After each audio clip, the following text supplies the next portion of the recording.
Hey guys, it's Tanner here with STK Cattle. We're out in the steer and bull pasture where they steers stay to get grass finished, and bulls get to just eat alongside them. But we've had a little bit of problem with some fence chargers lately. That's my spare. It's an older charger I've used. I've had it for a few years.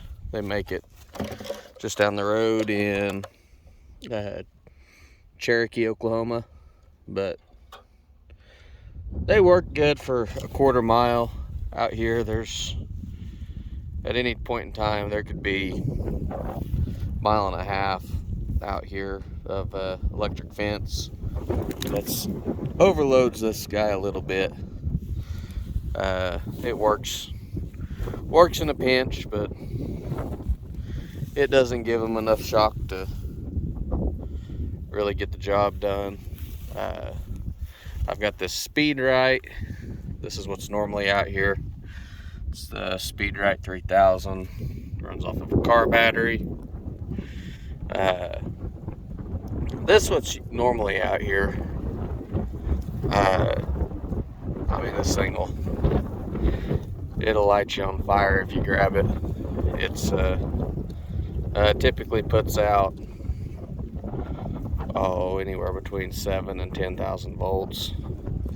That little guy on this big fence, it'll only get out. I think the hottest it's ever been was about 4,000, but only using it because got in a bind and needed to wait for some parts. The biggest failure point I've found on these is this little fella. It's the solar charger controller. This is a new design. I don't have any experience with it other than wiring it up today. I don't normally use wire nuts, but didn't have my normal tools around, so but it'll work.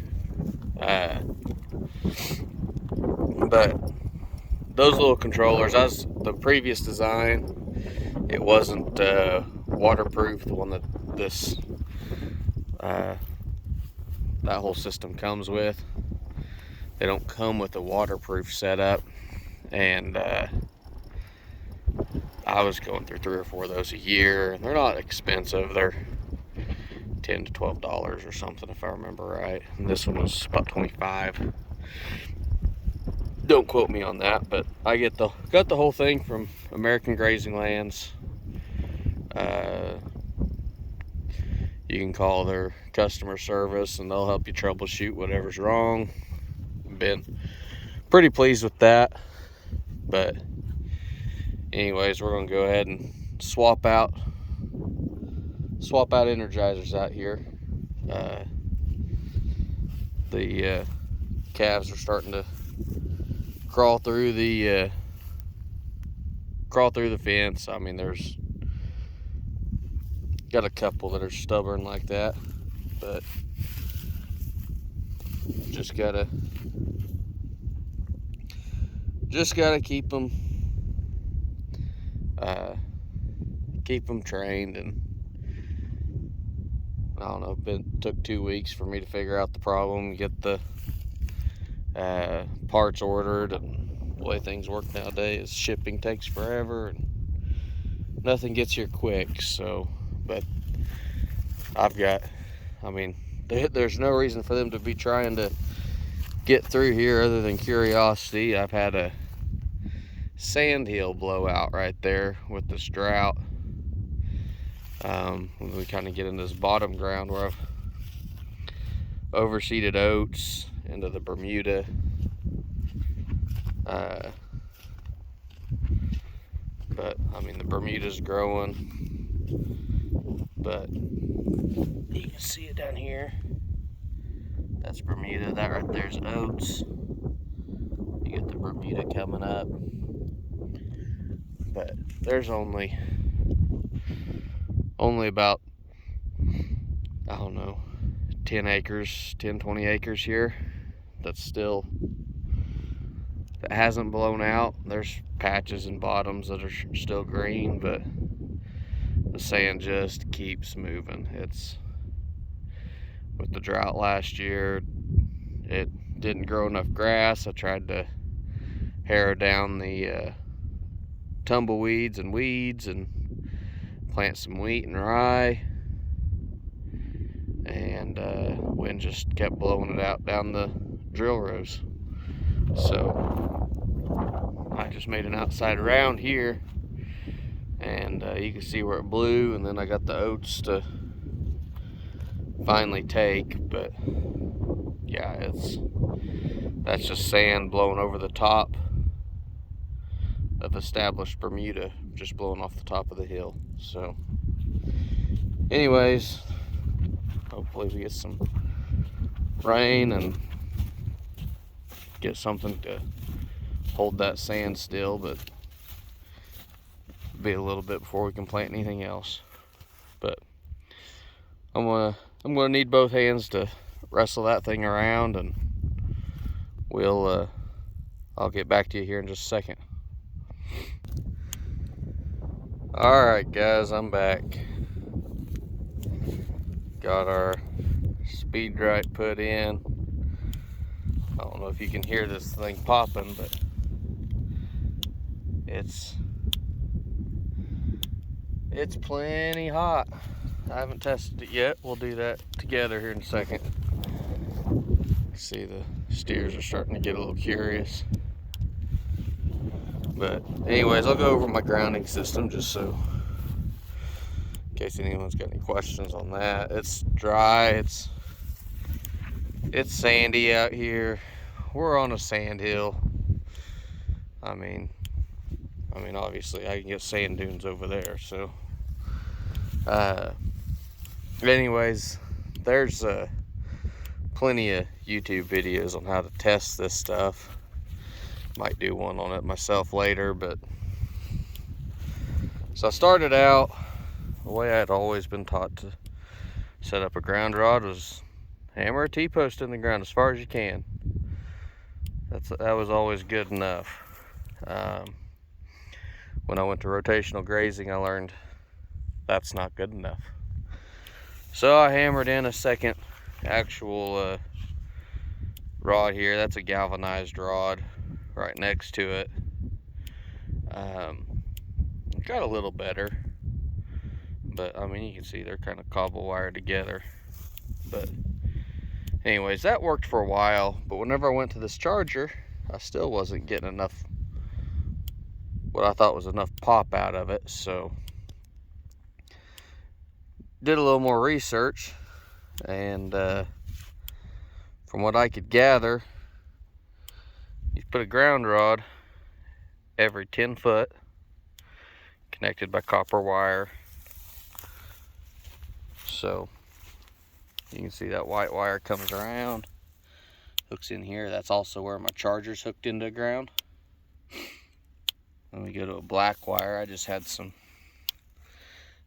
solid copper 2-wire strand deal sitting around, so from wiring something on my house, or I don't remember. But anyways, ran it around,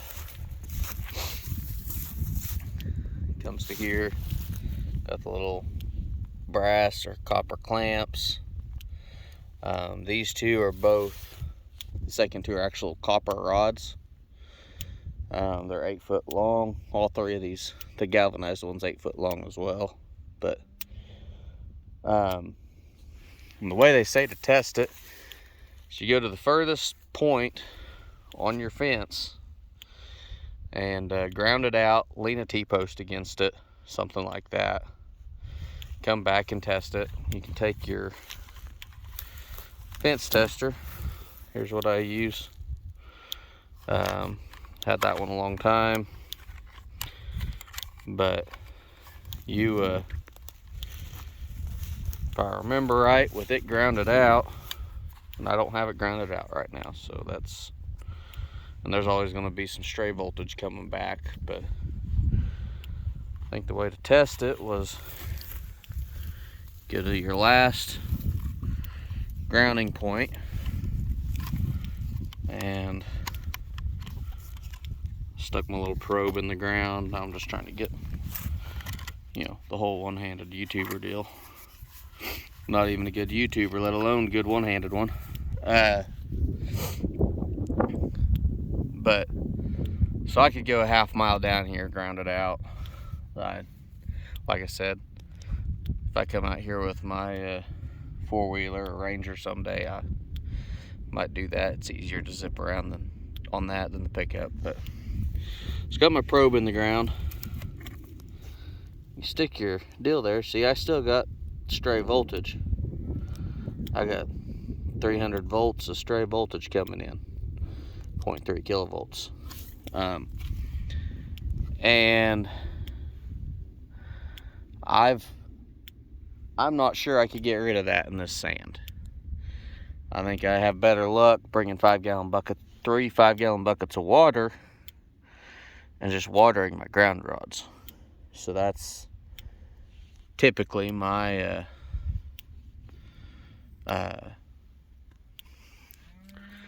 the way I choose to practice my ground, or check my or increase my grounding efficiency, I guess. That might be the close to proper terms. But anyways, that's my setup. I think I can run a half mile of ground rods every 10 foot. I don't think I'll ever get rid of my stray voltage, and I don't think it's ideal to leave your ground rod right below your hot wire, but that's what we have. I used to run a bottom wire on that fence. We'll go look at that real quick. You can still see I've got still got this wire right here, and it's just sitting there. I've done multiple things with it. I've ran a second wire on my main wire as a ground. I've tried that, but I also took that wire and ran it under. This is a 100-foot gate that I put in. It makes it easier for moving equipment through. The cattle could walk through it. I mean, you could. I've had up to 100 head in here. This is 160 acres. Bigger gate, cattle go through easy, flow through. They don't stomp out one spot. I've got there's a solar panel array over there with the water pump. Now I only have water. This is, say it's 160 acres split into 4 40-acre squares, and then once it's growing season, I'll fence it down to give them 5-acre strips about every other day and keep rotating them around. But it usually works best with rain. But I used to have that ground wire. I just kind of buried it in with a shovel for a while and ran it to that 5-wire barbed wire fence that goes all the way around the property. And I tried that. I never could get enough grounding out of that to make a big difference. But anyways, these ground rods, 8 foot deep, have really made a difference. But we're gonna test it real quick. So I like to take my probe. I don't like to push it into the ground, just step on it. My cows don't stick their feet 3 inches into the ground, so why would I test the probe 3 inches into the ground?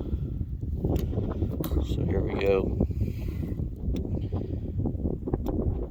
Well, we might be grounded out somewhere. Either that, or we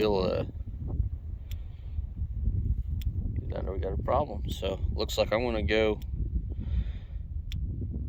drive the fence real quick, and we'll see if we're sticking down. That might be why I'm getting stray voltage. I'm just using I know I should use fiberglass or timeless posts, but this is what I had when I started and haven't gotten around to upgrading. But these are just little plastic insulators on a piece of rebar. Nothing fancy, but it's worked for people for I don't know how long. I don't want to say 50 years, but could be wrong. But I'll drive the fence line. You can see my tire tracks from doing this frequently. But I'll get back to you guys whenever I found a grounded out spot, and we'll talk to you again.